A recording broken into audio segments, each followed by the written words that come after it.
reaching towards God. Burn your life to the ground trying to make it happen. All this stuff is made by men. EA can drop 11 games right after you do, bump you off of new and trending despite the good reviews. Happy International Women's Day. Thanks.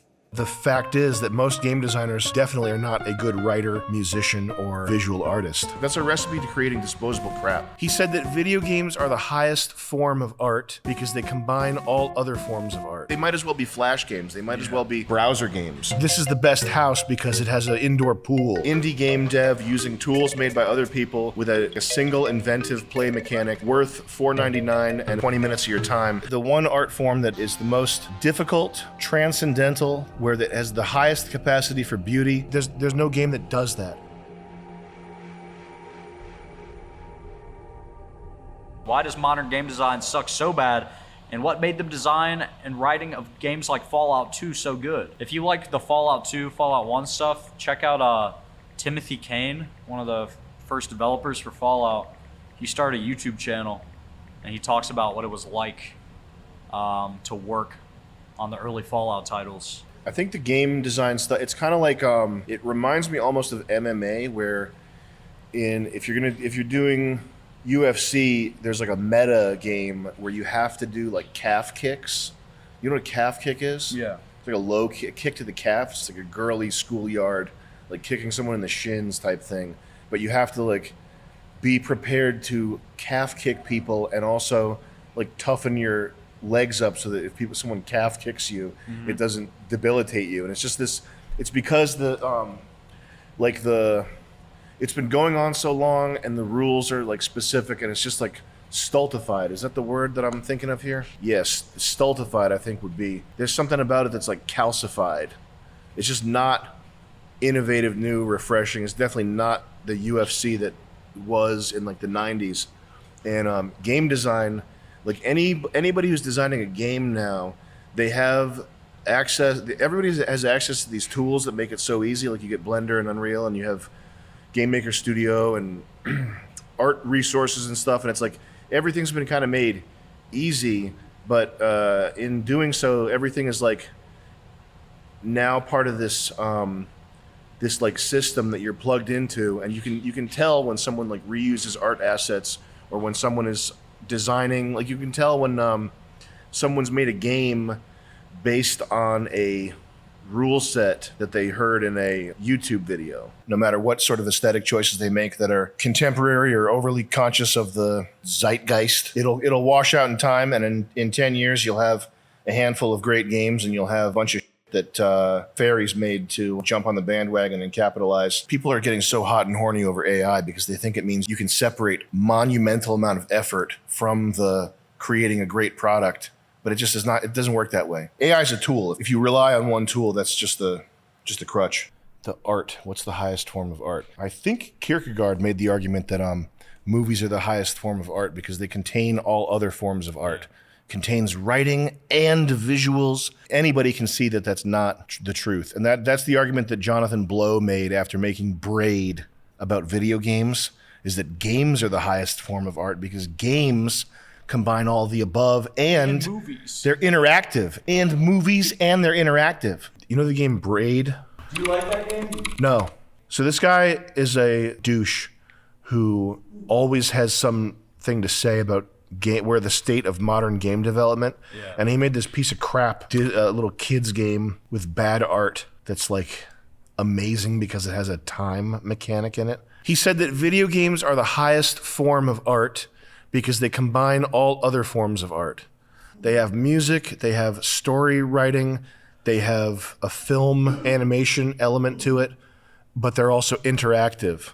So it's art on like a whole nother dimension. And I think Immanuel Kant said that movies are the ultimate form of art because they combine storytelling, music, and a visual aspect. It's just a really boneheaded way of looking at it because you're saying like, this is the best house because it has an indoor pool. There are hundreds of indoor houses where the indoor pool makes it like mildewy inside. It makes your bedroom smell like chlorine. There's a reason why all houses don't have indoor pools or like indoor go-kart tracks.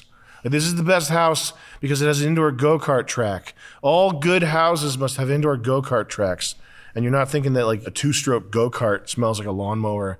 You got that in your house, racing around all day, making noise. What most games do is they combine bad storytelling, bad art, mediocre music, and mediocre interactivity.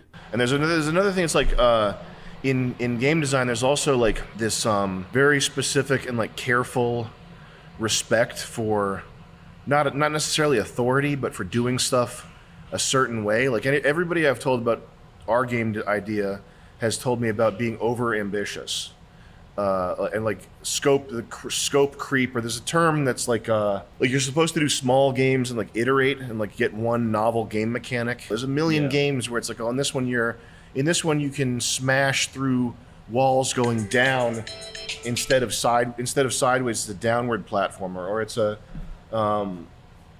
whatever. They're just variations on these stupid little, like they might as well be Flash games. They might as well be browser games. It's not a machine or a system. It's just that people are all plugged into this ecosystem, and the thing that this ecosystem like arose around and therefore continues to spit out is ideas that are fast, easy to create, and have a fun, novel play mechanic, and therefore are worth like $4.99 to 200,000 people, and like one person can make it.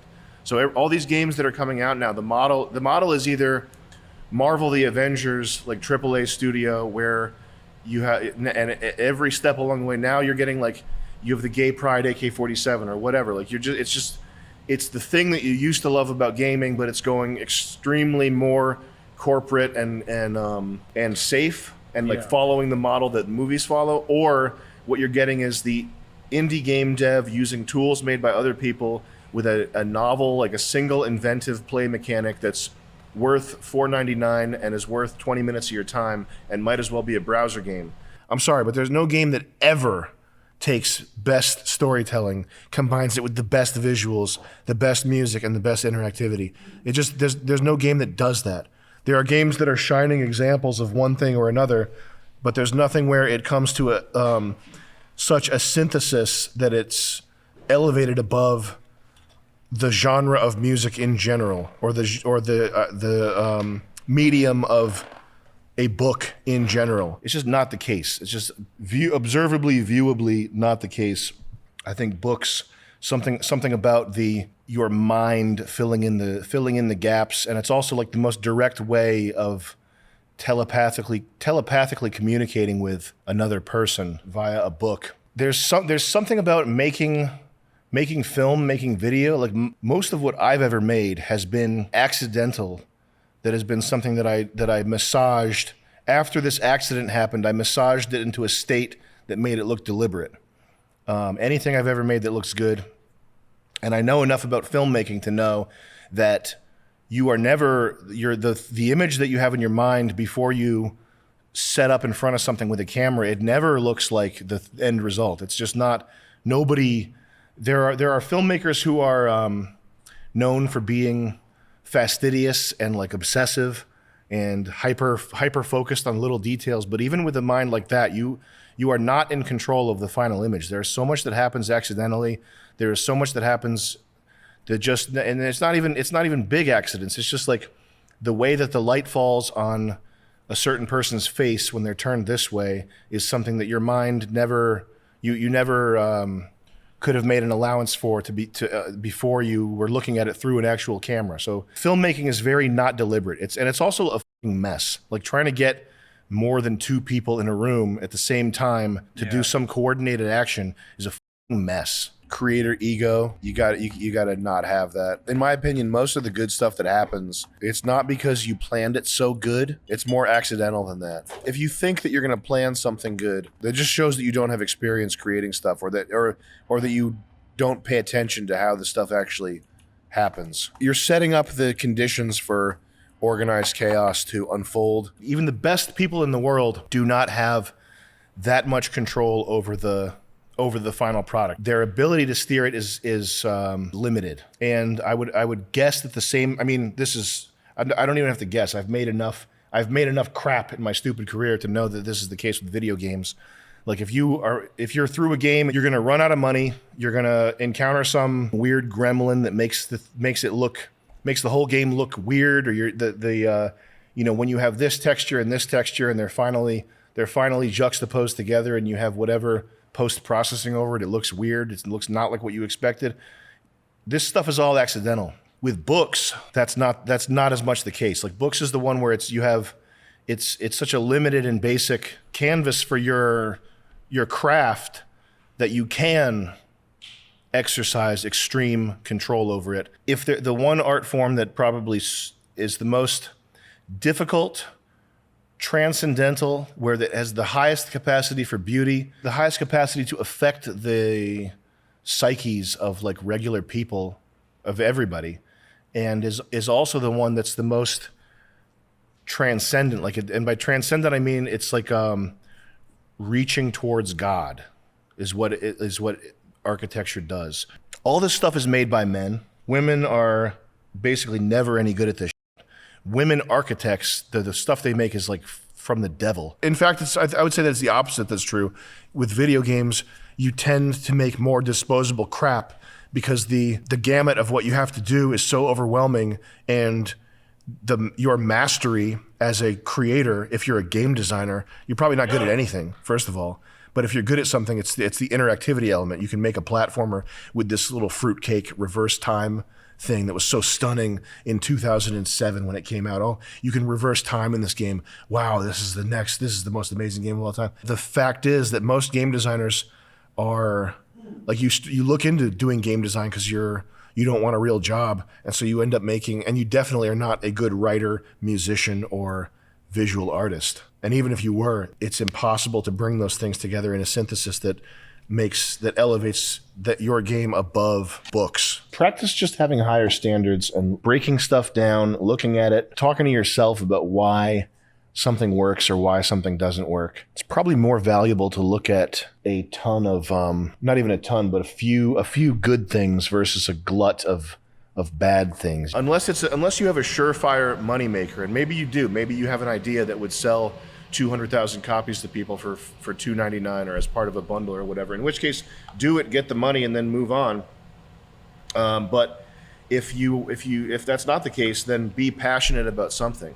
Like, be so passionate that you would spend 10 years of your life chasing after it, like, aggressively in a careful, like, measured way that's sustainable, to get your vision done. Any project that's like architecture, art, or an automotive project, engineering, whatever, these are not things that take 6 months. So all these game designers that are like, you should be on to your next project, you should finish 12 projects a year, or you should finish a project every 3 months. Like, that's a recipe to creating disposable crap. That's a recipe for making junk, which is fine because junk sells and you have to pay the bills. But if the world doesn't need more junk, so make something you're passionate about and burn your life to the ground trying to make it happen. You might as well. What else are you gonna do? Watch TV? That reminds me of this like GDQ talk I watched, and it was this guy. He was like kind of flexing that he had shipped several games successfully, and then when he got into like what games he made, they were all like puzzle games. Was it like Christmas? Was there like a Christmas puzzle game that he made? There's like I think I watched the same one. Was he a long-haired guy? I don't remember. He was like he was just kind of like on ambition and just talking. You need to make you need to make little bite-sized games. Yeah, like, man. This is the way to remain profitable. Yeah. Did he have graphs of his sales? Yeah. I think I watched the exact same thing. I was like, damn. Like the most disposable garbage junk puzzle games, and he's shipped them. Like, that's such a we saw the same one. Silly term, man.